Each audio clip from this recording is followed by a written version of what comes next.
Hello out there. It's story time with Vanessa and Fran.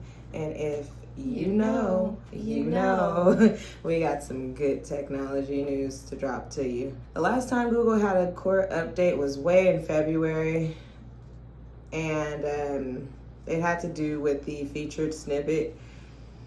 It was unconfirmed by Google, but what we do know is that it heavily focused on the short queries, especially one queries search terms, and disproportionately hit YMYL queries, health and finance primarily. Google is said to have over 200 ranking factors, but it looks like that may be changing. With this core update that was finalized at the end of November, it looks to be more of an architectural update, which will allow for Google to continue to give us the same experiences that we have had, but do it more efficiently. While we are on the topic of Google updates, if you happen to see our last episode, if you know that we talked about privacy quite a bit.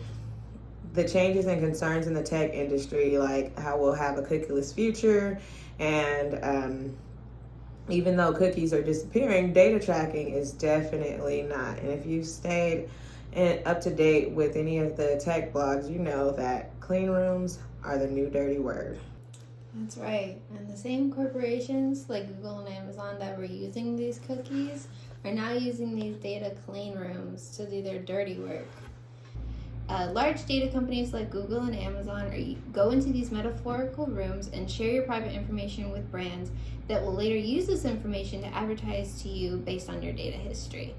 It's a bit more secure than cookies because the brand can only view your data while it's in the room, and the data is supposedly anonymized, but it's still being done without the consent or knowledge of the consumer, so you can decide whether or not it's ethical. We know it might seem stressful and kind of overwhelming how uncontrollable data tracking can seem based on what we've said so far, but you can be used for fun things too, like Spotify Wrapped, which, if you know, was released on December 1st. I'm sure you've seen at least some of your friends or family posting about their top musicians, or you've even posted about your stats on the songs you listened to most this year. It can be interesting to see into other people's personal preferences and see the results of your own digital behavior too.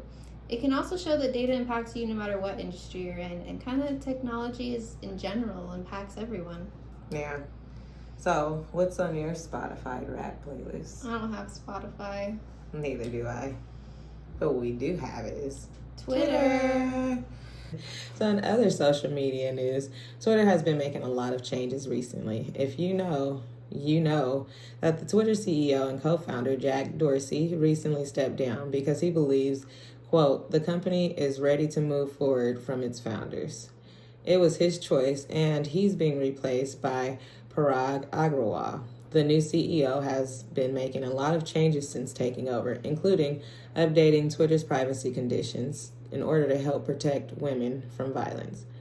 Privacy and data are important to Twitter and has been trying to acknowledge this, especially after all the controversy they have gone through regarding fact-checking tweets and spreading misinformation.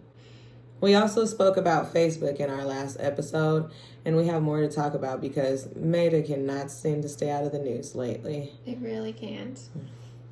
Facebook has recently released a feature similar to a podcast option, and they have been paying musicians to use this form of promotion for the feature and as a way to help compete with a similar app called Clubhouse. I can't believe so much has happened, and we're only in the second week of December. I know. Well, 'tis the season. Tis the season. In this season, we wanted to let you know that KMJ is having a special limited time holiday promotion where if you sign with us for 6 months, we'll give you 1 month free of social media marketing. We also wanted to let you know that KMJ is looking for kind of a creative design unicorn. We're looking for someone that's interested in design, but also has UX or UI web design experience. This sounds like you or someone you know. Please send your resume our way on our website or apply on any of our social media platforms. Well, that's all we have for this segment. If you know, you'll join us again next time. Have a great day. Bye.